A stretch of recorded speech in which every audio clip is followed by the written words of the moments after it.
Hello gamers, I'm Elven Blossom of Xbox Gamers. Some of you may remember I did a Destiny video during the Destiny beta, but today I'm going to be looking at the game again roughly 6 months since it first released.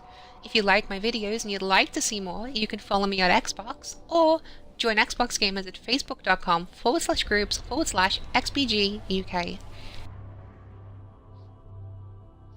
Okay, so let's get on with the review. The game still feels amazing to play. The controls, a delight. No matter how long I haven't played it for, I can just pick it up and play, as if I'd never stopped at all.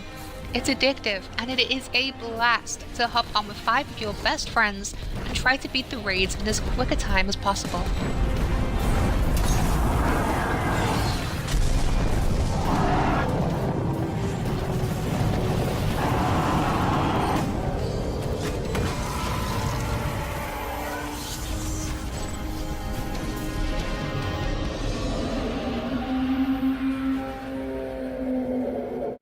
The game has been getting a lot of post-release support. That's good, but what's bad is the updates never seem to address any major concerns players have, and never seem to be anything substantial. The good things that are added to the game feel like things that really should have been added to the game at launch, like the heavy ammo bug where you lose ammo every time you die, every time you come down from orbit, We've woken the hive! and every time you watch a cutscene. Or increasing the amount of space you have left in your vault. The story in the game. Well, there really isn't one. I hear a lot of people say, oh well, the story is in the grimoire. Well, I'm sorry, but until they add it to the game, there isn't actually a story in the game. This is one of the things that I feel should have been included within the game at launch. Adding it now isn't any real consolation to the players, considering the majority of the player base will have already played the game multiple times already. The amount of content within the game has been a bit of an issue with many people, myself included. It may be enough for someone who is more of a casual player, but not so much for the gamers who fall within the category of core players or hardcore players.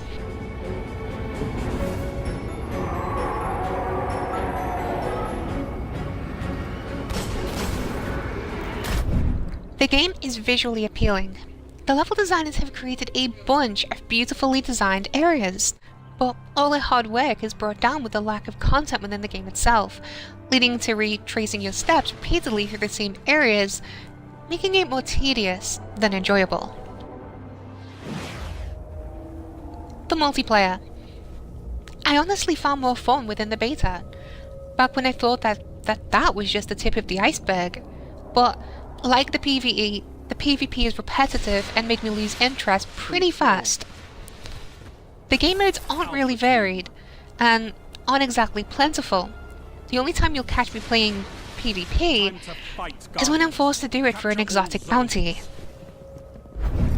But then again, now I tend to delete those particular bounties simply because I don't wish to be forced into it. Then we have the Dark Below DLC. £20 for 3 missions, 1 strike, 1 raid, and 3 multiplayer maps. All of which are already in the game, just locked away. That aside, it still offers nothing substantial when you consider it's titled as an expansion. Those without the Dark Below still get a bonus. They can now achieve the light level of 31. Sounds good, but it comes at a cost. It renders their only raid, the Vault of Glass, completely useless. It also means those without the DLC lose access to daily missions, heroic strikes, and nightfalls whenever a DLC comes up within one of those slots, due to the lack of a separate playlist for players without the add-on. Nothing a lot of people want has been added, like the much coveted trading system or matchmaking for weekly heroics, nightfalls, and raids. The only things that really have been added are things we didn't want. And only a true weapon of the light can stop his wrath. Radiant shards and energy, making ascendant materials we have saved up for useless, unless we want to upgrade Vanguard, Crucible, or Faction armor, and commendations, which now make getting that armor even more of a grind. Instead of just saving up your marks, you now also have to level up your Vanguard, Crucible, or Factions to get that commendation, which will then allow you to buy a helmet or chest piece with the marks you have already earned. The things we do want, we can only hope that these things can be added in a future DLC. If you got to this point in the video, it's probably going to sound like I'm doing a I hate Destiny video. But believe me when I say I'm really not. I've tried my hardest to think of all the good points I could for this game.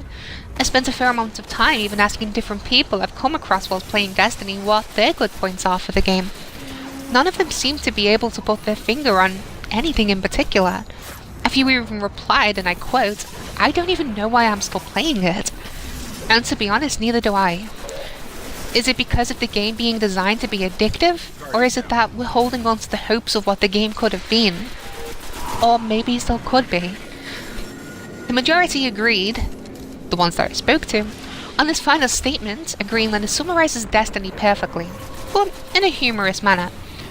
So, let's summarize. Destiny is like a turd. It's fun to play with up until the point you realize you're playing with shit.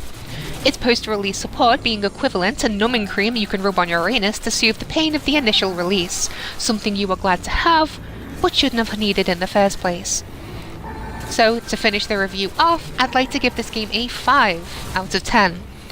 A 5, and I'm being generous because I'm still on the fence. It's like a fast food.